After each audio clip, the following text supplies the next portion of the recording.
Alright, so let's talk about oil pumps.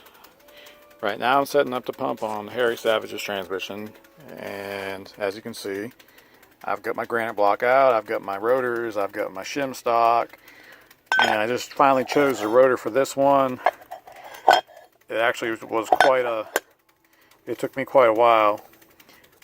This is a 1,500 shim, and it's got very light drag on it. If I put the 2,000 shim in there, it'll be nice and free. This pump is a remachined pump.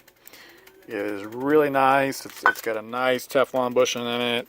The drain back holes have already been drilled. I've got a seal protector on there. I know there's a lot of debate on whether people like them a lot. Guess what? I use them. Here's the other part. The stator support is hardened. This is freshly machined. I had to enlarge the lube hole right there. And I haven't done anything else to it yet, but of course I'm going to put a larger boost valve in it. I'll probably modify the pressure blow-off valve as well, and I'm going to set it up. This one looks like it's probably going to land up with a 10 vein rotor, which is, I would prefer 7, but all the 7s I got are pretty fat, and this pump wants the 10, which is a little bit thinner. So I've been through 4 different rotors here.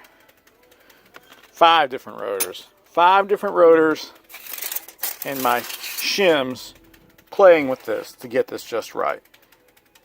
So I know that I'm at 1.5 to 2,000 rotor clearance. I'm happy with that. So the old pump, I elected not to use it, not because there's anything wrong here. It's superficial, really. It's the same casting number, 082.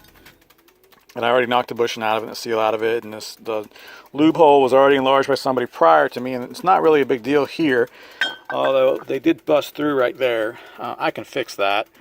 And it's not on the pressure side of the pump. So even if I didn't fix it, I don't think it would be an issue. And then here's the part with the stator support.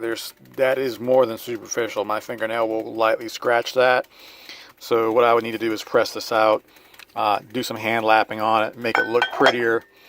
And then I would actually feel comfortable using it on another unit at some point in time. Another thing I saw that I wasn't too fond of is the drain back hole here. Somebody just butchered that, and they opened it up way bigger than it needed to be. Not that I can fix that, but you know, some people shouldn't work on transmissions. Some people should work on cars. It's not a bad pump, but if I was backed into a corner, I would run it. However, this is a max effort transmission, so I need to start off with the best pump I can get my hands on, which is this one here. So I'm going to put it together. It's blueprinted. It's ready to assemble. Then I will drop it in the transmission with a pump gasket on it and a selective washer and measure the thrust. And I will have a complete transmission, except for the valve body side. And then I will do the same with Rob King's, and I'm kind of afraid that I'm going to run into the same problem with Rob's. Because Rob's tranny used to be in a lake. Looks kind of crappy. So I'm going to have just as much work on Rob's pump as what I'm doing for Harry's. And Rob might even get a different pump as well. So we'll see. I may or may not make a video on that. But that's what goes on in the pumps. I prefer 7 vein. But a 10 vein will still work if that's the only option. This one here. A 10 vein does not flow more volume than a 7 vein. That is a myth. It has more veins. It will smooth out the pulses. If you look on a pressure gauge, the transmission needle is always bouncing pretty bad. So the 10 vein smooths it out, and the 13 vein smooths it out even more. Our old archaic cars don't care about that. So we know the 7 vein is the strongest of all the rotors. So it don't make a hill of beans of difference to the way these cars shift or run. And 9 times out of 10, a factory pump is set up right. Then we go start jerking off and changing rotors, and you get into trouble. So, but if